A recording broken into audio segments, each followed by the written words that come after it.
Baked Bros presents the Know Your Dose podcast.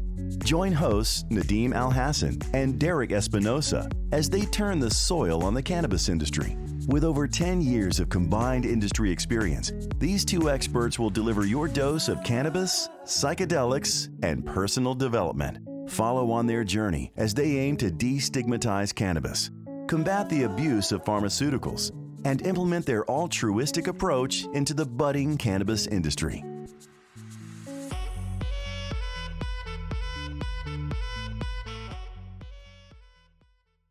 Welcome to the Know Your Dose podcast. In this episode, Derek and I are going to pick up where we left off last week, where we spoke about the differences between Indicas and Sativas. And in this episode, we are going to talk about specifically the positive and negative side effects of Sativa. So let's get right into it, Derek. Let's start with the positive. What are the positive side effects of Sativa? I mean, broadly speaking, one of the positive side effects that people get from sativas is they are typically more clear-headed.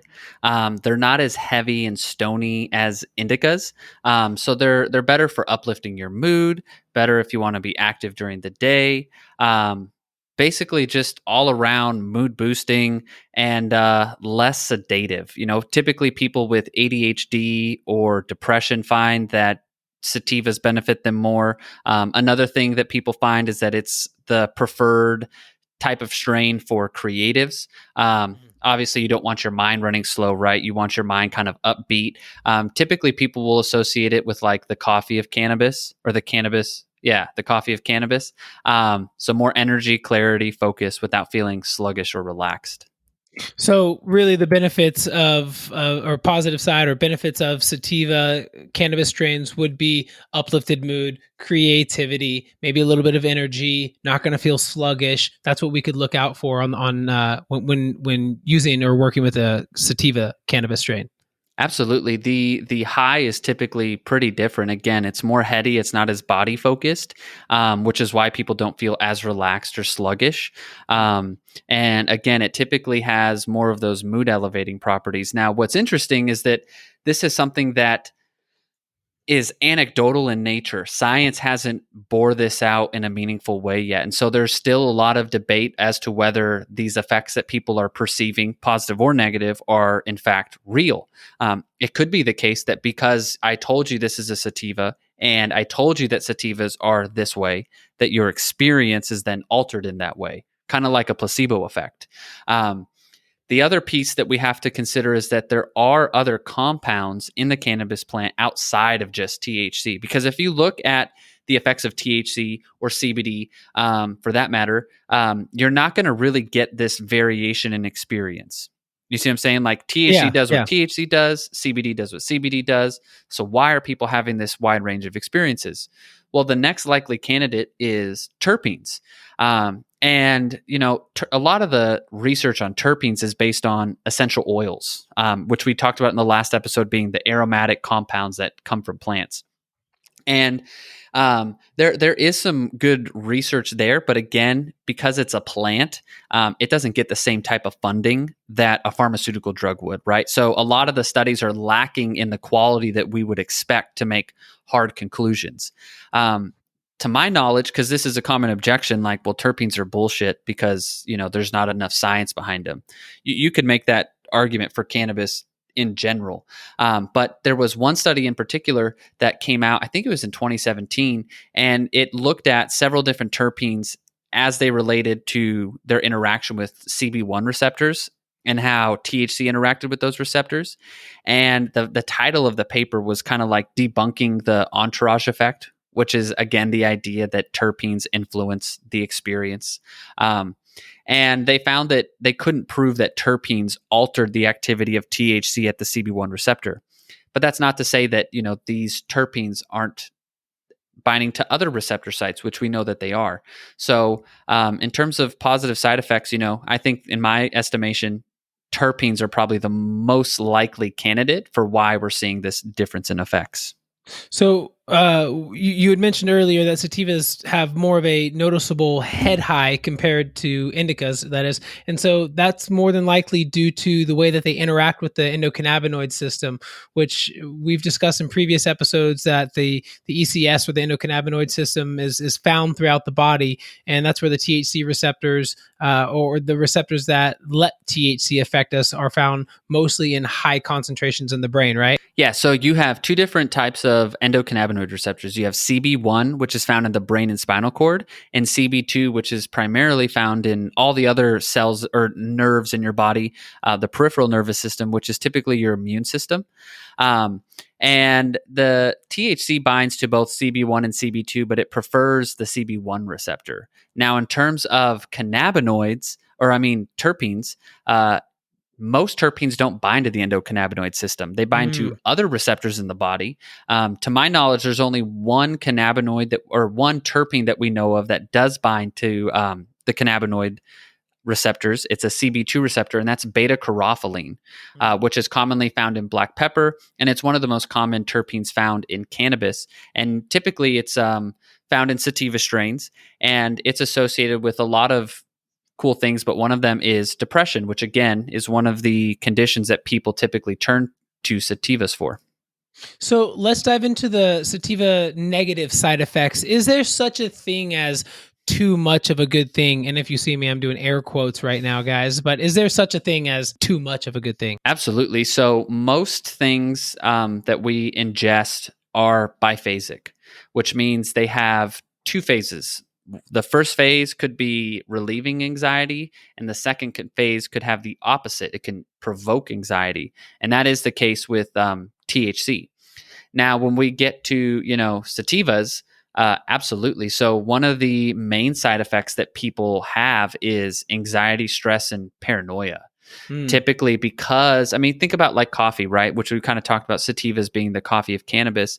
If I drink too much coffee, or I'm already prone to anxiety and stress, it can actually just exacerbate the problem. I'm so jacked up that now, I feel anxious and stressed. And from a physiological perspective, that actually makes a lot of sense. The feeling you get right before you get on a roller coaster is actually physiologically the same experience as anxiety. It's just the setting's different, so your brain encodes that experience a little bit differently. So go ahead. We've talked about set and setting in the past and other episodes, where set being your mindset and setting being your surroundings. So that probably has some type of influence on the anxiety or stress or the paranoia that often sets in when using a sativa. And one other question I had is, do you think there's some correlation to when people smoke, particularly when people smoke, if that may cause the anxiety, because like the rapid heart rate? Yeah, that's actually a pretty good point.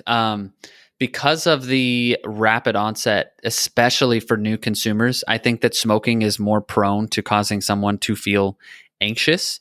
The caveat there, well, let me say this. Edibles, on the other hand, because it's a slower onset, right? I can become more comfortable as the effects continue to build.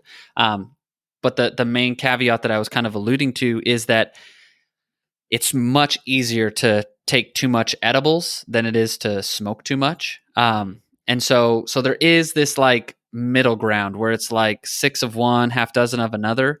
I think though, if you know your dose and you start with a real small amount of edibles, that's probably the best way to go if you're trying to dose, and not get anxiety or anxious. Because when you're smoking, it's just really difficult. What's one puff? Right. Like, how much do I inhale? Do I inhale a little? Do I inhale a lot? Right. How much is in there? It's not metered or properly dosed. So it's like, how much are you actually getting, right? Exactly. One other, I guess, not one other, there's many, I would say, but I guess one of the most prominent is insomnia, right? People have trouble going to sleep and they're up all night. And I have personally made this mistake where I just didn't care what cannabis I was smoking. And I was just like, get it to me. Like, that sounds good, smells good. And I'll get right into it. And it happened to be a sativa. And dude, that just kept me up all night. My mind was racing. It definitely opened my eyes to, oh yeah, indica puts you in the couch, sativa cerebral, right? So where does that play in? why might a sativa keep you up at night, and what can we do? Like, what would you suggest to help with insomnia when choosing cannabis? So the interesting thing, the answer lies in the positive side effects, right? So if sativas are more uplifting, they're increasing positive mood, they're stimulating creative thought, they're just more energetic. Period. Well, that's kind of like the antithesis of sleep, right? Those are all the things that I don't want to do right before bed. And this is something that people run into all the time: is they smoke and they lay in bed and then they just sit there and they're like, I can't shut my mind off. When I was in a dispensary, this was a common concern that people would come back with. And there's two things. There's the strain, but the other problem is in THC. When you consume cannabis and THC enters your bloodstream, you actually have a release of dopamine. And dopamine is typically, referred to as the pleasure chemical, the reward chemical, but it does a lot more things for us. And one of the things it does is it's motivating, it's energizing. When I'm getting closer to a goal, my body's releasing dopamine so I can continue to the end. And if I do that right before bed, well, that's why I'm having all of these crazy thoughts. So one thing you can do is push that onset or that consumption back. So what I typically recommend is, instead of smoking right before bed, smoke about an hour to two before bed, because the come down you'll typically find is much heavier than the initial onset of cannabis. So that's one thing.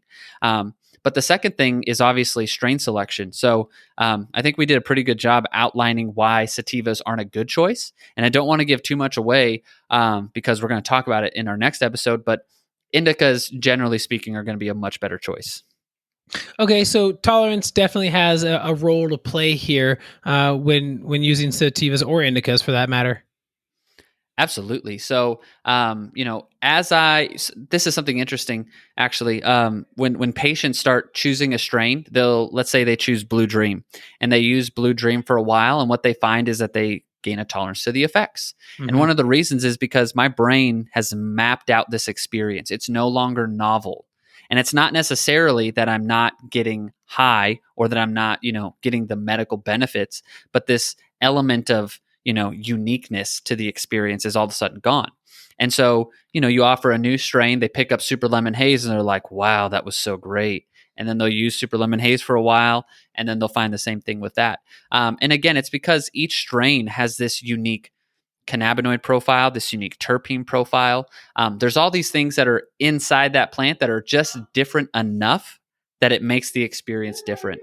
One last thing is, what can somebody do if they've taken too much? And before you chime in here, I want to remind everybody, remind anybody, and for our new listeners, Derek, so you don't have to go too deep into this. If you go back to episode 18, we talk about everything you need to know about over-consuming cannabis, which really goes a comprehensive understanding of that. But from a bird's eye view, Derek, what can I do if I've taken too much sativas, cannabis? I think the biggest thing you can do is take some deep breaths, some deep calming breaths, because typically what's happening is your body's experiencing this stress response. And when you look at the stress response, typically your heart rate's elevated, your blood pressure's elevated. There's all these things happening physiology that are priming you to be stressed out. And if you can just breathe, take 6 deep, slow breaths and kind of try to calm your heart rate down, that tends to help. Now, that doesn't necessarily solve for the psychoactivity. And a lot of the times, if you're at this place, you're not thinking about taking deep breaths. Another thing I like to tell people is just turn on a movie, get your mind off of the fact that you're high and kind of get yourself absorbed into something. Music's another great choice. And if all else fails, I always recommend people just lay down, sleep it off. But in terms of is there a switch I can flip to just turn this whole experience off? No, there's not. There's a lot of remedies out there that people talk about, but I haven't seen any research that says if I take black pepper, this will work. If I take olive oil, this will work. Right. There's no magic bullet. Okay. Well, you know what about breath? I think that oftentimes, and a lot of people, including myself, we're not thinking about breathing because it's so automatic. So how about all of us take a deep breath in 3 seconds? How about 3, 2, 1?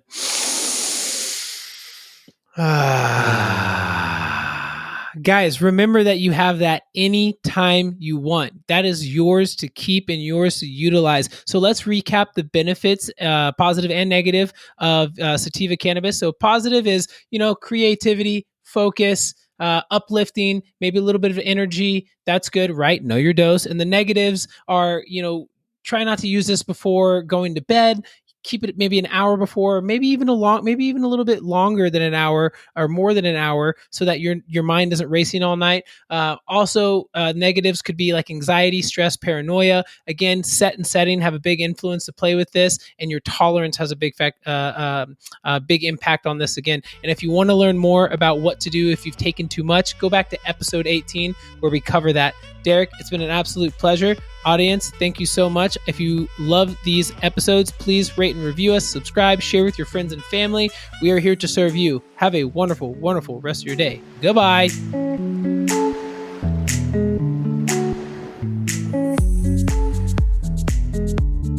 Hey everybody, quick disclaimer. The Know Your Dose podcast is for entertainment and informational purposes only. Let's be real, none of us are doctors. Our content is not intended to be a substitute for professional medical or public health advice.